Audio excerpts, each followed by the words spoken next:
A ver, terapia de grupo, cuentavientes. Si hay algo increíble del budismo, son los principios de la felicidad. Tony Karam es presidente y fundador de Casa Tíbet en México, es budista, organizador de todas las visitas del Dalai Lama a México y, bueno, pues un budista verdaderamente espectacular. Me encanta tenerte de regreso. Ay, muchas gracias, Ya te había Marta, sido un mucho privilegio tiempo. para mí, así es. Ya, ayúdanos. Bueno, mira, yo creo que el punto de partida debe de emerger de reconocer que el motor que naturalmente anima la totalidad de nuestras diferentes actividades y empresas de vida es indudablemente la búsqueda de la felicidad. Sí, claro. Y la tradición budista, esta pues propuesta milenaria de sabiduría, señala que para nosotros es en extremo importante establecer una distinción entre dos diferentes tipos de bienestar. Esto es la felicidad genuina y duradera y el placer sensorialmente condicionado, o lo que llamamos también comúnmente el placer hedónico, el que depende en términos generales del contacto de nuestras bases sensoriales con sus respectivos y particulares objetos, ¿no? O sea, comprar, comer, tener, Exactamente. lograr. Todo aquello que tiene que ver, por ejemplo, con nuestras bases sensoriales físicas, pero también placeres estéticos e intelectuales vinculados a la base sensorial mental en general. Ahora, la característica de ese tipo de bienestar, esto es el sensorialmente condicionado, el placer hedónico, es que es por naturaleza y condición temporal y relativo. Sí. ¿Por qué es temporal? Porque naturalmente emerge en consecuencia del vínculo y relación, esto es, del contacto del perceptor con sus respectivos objetos. El perceptor es una entidad dinámica, cambiante y por tanto impermanente. Los objetos con los que interactúa son también, por definición, cambiantes, dinámicos e impermanentes. Y el vínculo entre uno y otro es temporal. Así que ese tipo de placer es siempre temporal. Da algún ejemplo. Por ejemplo, el que adviene, emana o es consecuente, ¿qué te gusta?, del sentido gustativo. El placer que derivas de probar un pastel de chocolate es siempre temporal, ¿verdad? Sí. ¿Por qué es temporal? Porque no lo consumes en todo momento y porque al mismo tiempo, ¿verdad?, ese tipo de placer o ese tipo de bienestar que derivas, por ejemplo, de la experiencia gustativa de consumir el pastel, no puede garantizar su continuidad o su incremento. Esto es, no existe una relación entre el estímulo y el bienestar duradero. Si tú comes una rebanada de pastel, puede proveerte de placer, pero no hay garantía de que si comes 2, 3 o 10, ese placer va a multiplicarse de la misma manera. Totalmente. O podrá mantenerse. De hecho, lo que podemos decir es lo contrario. Ese tipo de placer va a menguar y disminuir. Ahora, no solo el placer hedónico, el sensorialmente condicionado, es temporal, y esto es todavía más importante, sino es relativo. ¿Qué quiere decir que es relativo? Que emerge en dependencia de una variedad de condiciones y circunstancias, Sí. y de entre esas múltiples condiciones y circunstancias, la determinante es la percepción y cognición que el individuo tiene o deriva o estructura de ese estímulo. Exacto. Por ejemplo, el pastel de chocolate, cuando tú lo degustas y te produce placer, ordinariamente tienes la sensación de que el placer que experimentas, ¿de dónde viene? ¿A dónde reside? En el pastel, pero no reside en el pastel, reside en la manera en que tú como perceptor Vives el decodificas, pastel, claro. vives o experimentas el pastel. Por ejemplo, si lo haces con hambre, el pastel aparece de una manera, produce un efecto. Sí. Si lo haces sin hambre, el pastel emerge de otra manera, ¿verdad? Si lo haces 100%. sujeto a la socialización de ese estímulo como comestible y sabroso, Sí. te parece rico. Pero si no está socializado al mismo, lo cual es en efecto cierto, no todos están socializados al pastel y como algo rico, pues no aparece de esa misma manera. Por eso, ¿no? el punto es que estamos adictos todos a la felicidad hedónica. Ahora, el problema es este, Marta. No es que los estímulos sensoriales o el placer hedónico sea per se algo negativo. El problema es cuando nosotros nos aproximamos al mismo con expectativas y demandas que no puede cumplir. Esto es, si bien es cierto que el pastel te puede aportar placer temporal y relativo, lo que no te puede obsequiar es uno duradero, estable y permanente. Cuando tú proyectas esta demanda sobre del pastel, o la proyectas sobre tu pareja, o la proyectas sobre el clima, o la proyectas sobre tu casa, chivas, chavas y cheves, pues naturalmente generas condiciones y circunstancias que no pueden más que derivar en la decepción, la frustración y el sufrimiento. ¿Por qué? ¿Verdad? Porque, claro, nosotros queremos llenar nuestra vida de chivas, chavas y chelas, Así es. ¿no? Me encanta, chivas, chavas y chelas. Así es. De gente que te ayude a ser más feliz, de cosas, de compras, de gastos, Ahora, de viajes, de esto y el otro. Y te das cuenta, esto es peor todavía, que cada vez necesitas más de eso. porque Y más grande. exactamente. Porque ya no te alcanza igual. Porque este estímulo eventualmente deja de Pierde su propiciar. efecto. Exacto, y entonces buscas otro y otro. Ahora, el problema es que no identificas la causa primaria de esa aflictividad. Y la causa primaria no es la sustitución del pastel por la empanada, ¿sí? Sino la causa primaria es corregir la manera en que te relacionas con ese estímulo en términos generales. Entonces, existe otra dimensión de bienestar, que es la que ulteriormente todos perseguimos, pero de la que desconocemos sus causas y mecanismos, que es lo que la tradición budista llama el bienestar genuino y duradero. ¿Sí? Ahora, la diferencia primaria entre el placer hedónico, el sensorialmente condicionado y la felicidad genuina, es que el placer hedónico se deriva primariamente de aquello que nosotros obtenemos del mundo, mientras que el bienestar genuino emerge en condición y dependencia de lo que traemos al mismo. Por ejemplo, en dependencia de la sincronía entre la mente y el cuerpo, ¿verdad? Que es algo muy importante en la vida porque nosotros vivimos en constante desincronía entre la conciencia y el cuerpo. Por ejemplo, el cuerpo ¿dónde existe? En el presente. No hay cuerpos pasados, no hay cuerpos futuros, solo cuerpos presentes. Cuando la mente se divorcia del cuerpo, ¿verdad? Pierde ese vínculo con la realidad que es el aquí y el ahora. Por ejemplo, ¿no? Yo puedo poner la mano en el fuego por el cuerpo de Marta y de Rebeca esta mañana. Tengo certeza que está aquí, pero no pongo la mano en el fuego por la mente de Marta y Rebeca, no sé dónde estén. Claro. ¿Sí? Pero Entonces, a ver, si un primer elemento para poder reclamar una condición genuina de bienestar y felicidad es recuperar el presente. Ok, para ahí. Sincronizar a la mente con el cuerpo. Es tan real esto que explica Tony, que ¿cuántos de ustedes no han pensado que ustedes ya van a poder hacer súper felices el día que? El día que baje 20 kilos, el día que encuentre pareja, el día Es la que te filosofía case. del y si tan solamente entonces.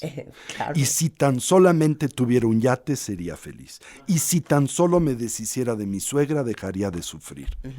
Pero esa filosofía se centra en una cognición equivocada.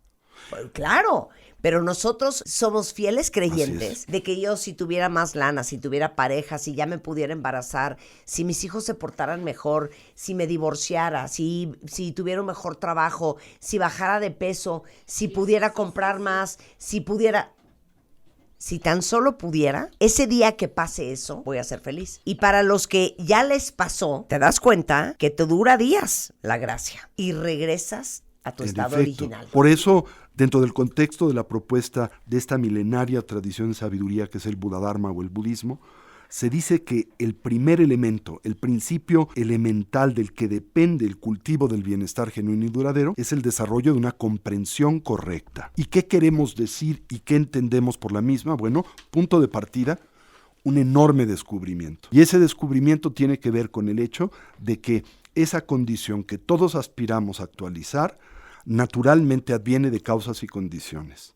Esto es, la causa primaria del bienestar duradero emerge de entender cuál es el factor preeminente en la conformación de la experiencia, como también distinguir cuáles son los factores que cooperan en su emergencia y organización, pero no la determinan. Entonces, el factor determinante en la conformación de nuestra experiencia, este es un gran descubrimiento, es intrasubjetivo, es la propia mente, es la manera en que el perceptor, consciente o inconscientemente, adecuada o inadecuadamente, de forma objetiva o tergiversada, decodifica los estímulos con los que interactúa. Mientras que nosotros ordinariamente pensamos que dichos estímulos con los que interactuamos determinan nuestra experiencia. Exacto. No es cierto, la influencian, pero no la determinan. El factor determinante en la conformación de la experiencia no es el pastel de chocolate, sino la manera en que percibes, decodificas e interpretas al mismo. Entonces, punto de partida, como principio elemental en torno a la búsqueda del bienestar, tienes que tomar responsabilidad de tu cognición. Esto es, tienes que darte cuenta que tu bienestar no depende del mundo, sino depende de la manera en que te vinculas a él. Y cuando te vinculas con el mundo, movido por una serie de expectativas y demandas que no corresponde a su naturaleza, tú mismo generas las causas para tu dolor, sufrimiento y aflictividad. Ok, nosotros por ejemplo, sentimos que mucha gente nos roba la felicidad. Así es. ¿No? Dame ese ejemplo, Bueno, con alguien. Mejor te doy otro ejemplo. Podemos pensar que la suegra es la causa genuina de nuestro dolor, sufrimiento e insatisfacción. ¿Por qué? Porque la concebimos existir como la bruja escaldufa. ¿Sí? Nadie existe entera, absoluta, unitariamente como la bruja escaldufa. Puede ser que mi suegra tenga momentos escaldufos, pero no existe intrínsecamente, por sí misma, desde su propio lado, independiente a la manera en que la decodifico, interpreto, la concibo, como la bruja escaldufa. Tan es así, ¿verdad? Punto de partida, que su condición como bruja escaldufa es transitoria, es impermanente. Si atiendes a tu suegra cuando transita, por lo menos, por el estado del sueño profundo sin sueños, cuando está en esa condición, en donde se suspende temporalmente la continuidad conceptual de la mente, en esa condición ya no es bruja escaldufa. Si le preguntas a su hija cómo percibe a su madre, no la percibe como la bruja escaldufa. Sí, Si le preguntas a los nietos cómo perciben a la abuela, no la perciben como bruja escaldufa. Y si le preguntas al esposo cómo percibe a su suegra, a su esposa, probablemente no la perciba como bruja escaldufa. Y al mismo tiempo tú, ¿verdad? La percepción que tienes de esta como la bruja escaldufa emerge en dependencia de muchas condiciones y circunstancias que no necesariamente residen en ella, sino en tus propias carencias, claro, en tus propias necesidades, en tus propias aflicciones mentales y emocionales. Por ejemplo, ¿cómo ves el mundo cuando te encuentras contento, cuando estás enamorado? Y en contraste, ¿cómo lo ves cuando te encuentras deprimido? El mundo no cambió, lo que cambió es la perspectiva que tienes de él. Y esa perspectiva es el factor preeminente en la conformación de tu experiencia. El mundo coopera en la elaboración de tu vida, pero no es el factor determinante. Lo importante que es entender que nunca jamás ninguna persona o factor externo a ti te va a traer una felicidad real y duradera. En efecto, puede aportarte un bienestar temporal. Tiene caducidad. Y no tiene nada de malo dicho bienestar mientras no proyectes sobre este una demanda que no puede cumplir, y es precisamente que sea genuino y duradero. Según los budistas, ¿cómo creas la felicidad genuina y duradera? Punto de partida, tienes que establecer una sana relación con el mundo y la experiencia que de él tienes. Y esa relación tiene que fincarse en 3 principios elementales. 1. Hacerte consciente, comprender, y no solo conceptual, sino anímicamente, la naturaleza cambiante, impermanente de todas las cosas. Nada y nadie duran para siempre. Tanto aquello positivo, agradable o placentero con lo que interactúas, como aquello negativo. 2. Entender que dado el hecho de que nada existe de forma permanente y todo lo hace en movimiento, todo existe de forma dinámica, nada tiene una identidad intrínseca. Ese es un concepto muy importante y complejo de entender. ¿Qué quiere decirse con el hecho de que nada tiene identidad intrínseca? Quiere decir que nada existe por sí mismo desde su propio lado, independiente a partes, condiciones, circunstancias, y en especial por lo que concierne a la experiencia que derivas y generas de ello, independiente a la percepción o lo que llamamos la designación conceptual que haces de esto. O sea, quiere decir que las cosas son neutrales. Quiere decir que el pastel no es pastel en sí mismo, que el pastel no es sabroso en sí mismo, porque la etiqueta pastel emerge en dependencia de los ingredientes que comprenden ese objeto y la manera en que el perceptor lo etiqueta y lo emplea como pastel. A ver, el chico no es sabroso zapote no es sabroso en sí mismo. No es sabroso en Por sí eso mismo. hay gente que ama el chico zapote Y hay gente que no puede ver el chico zapote. Y tú mismo puedes amar el chico zapote cuando tienes hambre y detestarlo cuando te encuentras enfermo. ¿Por qué? Porque esa cualidad que inconscientemente le atribuyes a ese estímulo no reside dentro de él. Ok, ¿y el otro precepto? Y el último precepto es el hecho de que nada y nadie tienen cualidades sustanciales. Esto es, que nada en sí mismo es precisamente agradable y nada en sí mismo es precisamente desagradable. Nada es verdad ni mentira, todo depende del cristal con que se mira. Ya, ¿sí? ese es el número Entonces, 1. primer principio, ¿no? Segundo principio, tiene que ver con tomar responsabilidad de la experiencia que tenemos del mundo. ¿Qué quiere decir eso? Todo lo que hacemos, pensamos y decimos genera consecuencias de las que nosotros somos responsables. Nosotros somos ulteriormente los creadores de la experiencia que tenemos y derivamos del mundo. El mundo no crea nuestra experiencia, la influencia, indudablemente, pero no la determina. El factor determinante en la conformación de la experiencia es intrasubjetivo, es la propia mente y voluntad del individuo. Así que en nosotros depende interactuar y vincularnos con la vida con bienestar, o de nosotros también depende el vincularnos con el mundo con malestar. Entonces tenemos que tomar responsabilidad de la experiencia que tenemos del mundo. Por eso es lo que estamos tratando de averiguar, cómo vivimos el mundo sin tanto malestar. Bueno, otro punto muy elemental, ¿verdad? Otro principio elemental del bienestar genuino es el dominio de la atención, ¿sí? Eso quiere decir estar presente, generar presencia mental, ¿verdad? La cercana aplicación de la atención, por ejemplo, al aquí y a la ahora. ¿Por qué razón? Porque el ayer ya no existe, el mañana no existe, porque lo único que existe es el presente y la vida es lo que se nos va mientras estamos ocupados, distraídos, haciendo planes o mentando madre, ¿sí? Entonces necesitamos recuperar el presente. Eso no dice el Dalai Lama. Claro, se nos va la vida. Se nos va la vida en todo tipo de nimiedades, ¿verdad? Así que es muy importante cultivar la atención. La tradición budista plantea algo que es muy genuino, muy verdadero. Dice, una mente ausente de atención es disfuncional. En contraste, una mente dotada de atención se torna funcional. ¿Sí? Y cada día, desgraciadamente, en la sociedad en la que vivimos, pues se deteriora nuestra capacidad de atención. Y este es uno de los efectos colaterales, por ejemplo, de todas las redes sociales y precisamente de los dispositivos, entre comillas, inteligentes, con los que hemos generado toda variedad de adicción. Un cuarto principio que es esencial es el desarrollo del desapego, Marta. Pero el desapego no es valemadrismo. ¿Sí? Eso es valemadrismo, no es desapego. El desapego se centra en dejar de sobreestimar, por ejemplo, al mundo sensorial con el que convivimos y dejar de proyectar sobre la responsabilidad de nuestra experiencia, de nuestra percepción y de nuestro bienestar. ¿Sí?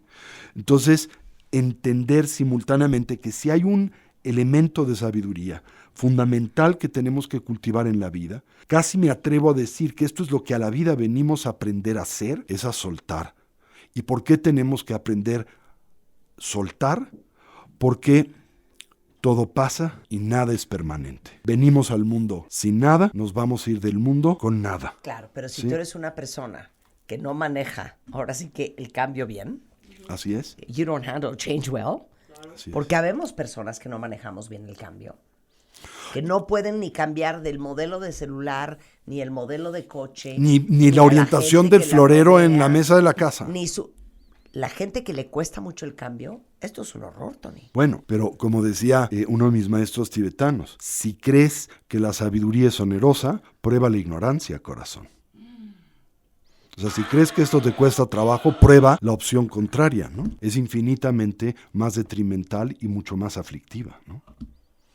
Claro. Siguiente. O, dicho de otra manera, si crees que integrar este tipo de ajuste y cambio en el contexto de tu estructura de vida y cognitiva, bueno, ¿por qué no evalúas el precio que ha tenido habituar a tu mente a la fantasía, a la aflictividad, al dolor y al sufrimiento? No ha sido fácil. Bueno, otro principio muy importante para poder reclamar ese estado y condición genuina de bienestar y felicidad es el cultivo de la compasión. Tener presente que el bienestar propio se profundiza cuando se desea genuinamente el bienestar ajeno y que la compasión no es mero sentimentalismo, sino es una inteligencia relacional. Eso quiere decir, en esencia, que nosotros existimos en vínculo con todos los individuos de nuestro mundo y que su bienestar también es importante para nuestro propio bienestar, que nuestro bienestar es uno que no se puede divorciar del bienestar colectivo. Así que tratar de vivir menos ensimismado en uno mismo y también abrir tu perspectiva al bienestar de otros y al dolor por el que otros transitan. Porque todos los seres desean ser felices y dejar de sufrir, como nosotros, y todos lo merecen, tanto como nosotros, ¿no? Entonces, cuando dejas de ensimismarte y de concentrarte a manera autocentrada tanto en tu persona, bueno, pues descubres que hay mucho que celebrar en la vida y que tu condición no es tan aterradora como lo piensas.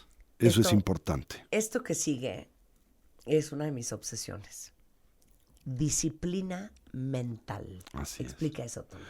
Bueno, en el contexto de la tradición budista es generar el hábito, por ejemplo, de atender el presente a través de algún tipo de disciplina contemplativa, el desarrollo de la introspección, por ejemplo, todos los días, quizá al volver a casa, después de tus actividades, hacer un examen de tu desempeño vital a lo largo del día, ¿verdad? Y explorar dentro del contexto del mismo cuáles fueron tus acciones virtuosas, positivas, cuáles fueron las aflictivas, generar determinación de fortalecer las primeras y de corregir las segundas. O sea, tú dices, la mente sin entrenamiento produce sufrimiento automáticamente. Una mente ausente de atención es disfuncional. Una mente carente de sabiduría, una y otra vez, distorsiona los contenidos de la experiencia y nos impulsa y lanza compulsiva, habitual e incontrolablemente al dolor, el sufrimiento y la insatisfacción. Tenemos que constantemente corregir la perspectiva que tenemos del mundo.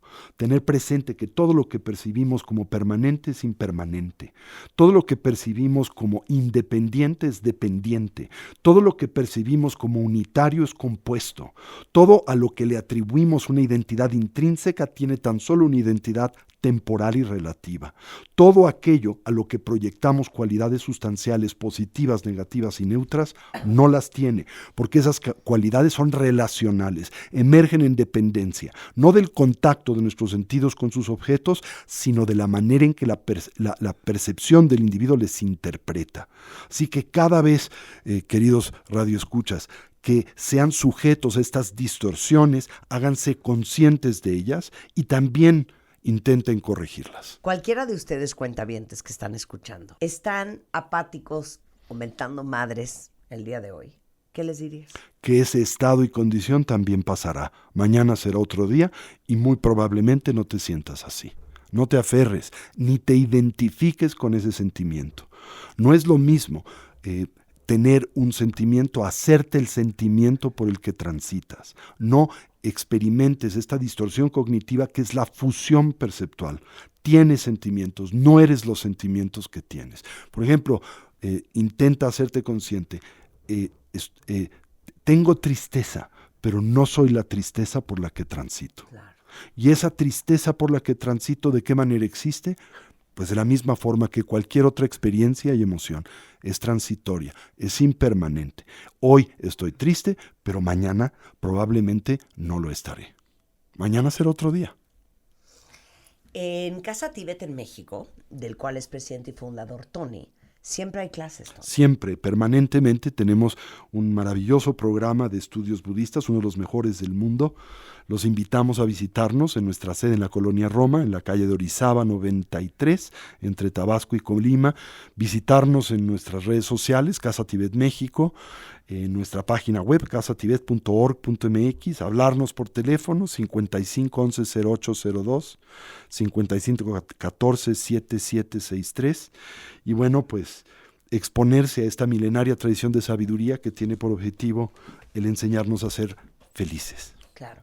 Oye, ¿y puedo empezar así con clases de budismo 101? Así es, por supuesto. Siempre. Siempre. Tenemos varios cursos introductorios a lo largo del año. De hecho, este fin de semana acabamos de tener uno. Ok, Sí, buenísimo. Tony Karam, como siempre, un placer hablar contigo. el placer es mío. Oigan, y les dejo todos los datos de Casa Tibet, es casatibet.org.mx, por si quieren conectar con Tony Karam y todo su equipo. Gracias, Tony. Gracias, Marta. Encantado que estés acá.